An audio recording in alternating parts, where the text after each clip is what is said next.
మన రక్షకుడైన యేసుక్రీస్తు నామములో అందరికీ వందనాలండి. ఈరోజు దేవుని మాటలు లూకాసు వార్త 12వ అధ్యాయం 31వ వచనం. మీరైతే ఆయన రాజ్యమును వెదకుడి, దానితో కూడా అవి మీకు అనుగ్రహింపబడును. ప్రియ దేవుని బిడ్డలారా, ఈ మాట యేసు ప్రభు శిష్యులతో చెప్పడానికి ప్రధానమైన కారణం, శిష్యులు దేవుని రాజ్యమును వెదకడం కోసం.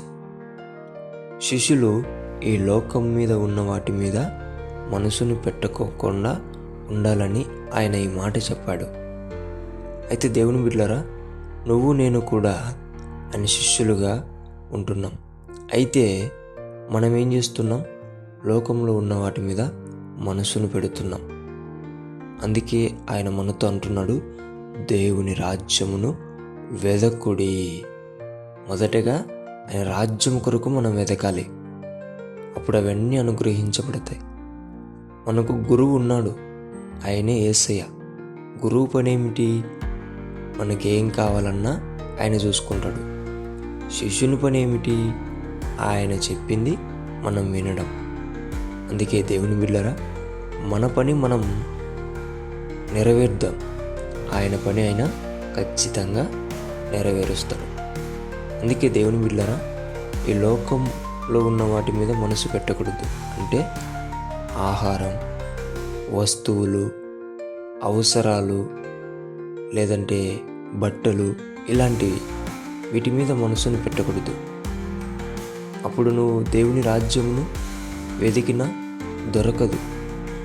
కాబట్టి దేవుని రాజ్యమును వెతకడం అంటే దేవుడిని గౌరవించడం, గౌరవించి ఆయన ఆజ్ఞలను పాటించడమే దేవుని రాజ్యము వెతకడం అంటే.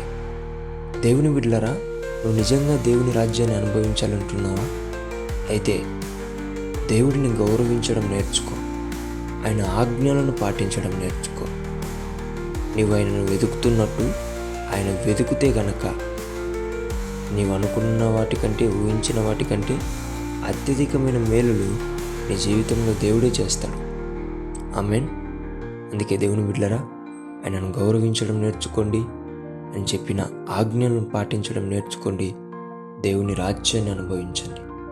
దేవుడి మాటలను దీవించును గాక. ప్రార్థిద్దాం. దేవానికి వందనాలు, స్తోత్రాలయ్యా.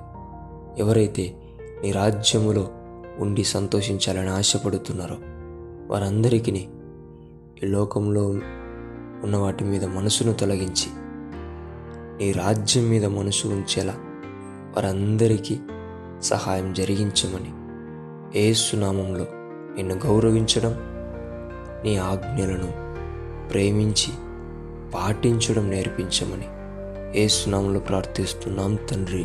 ఆమేన్.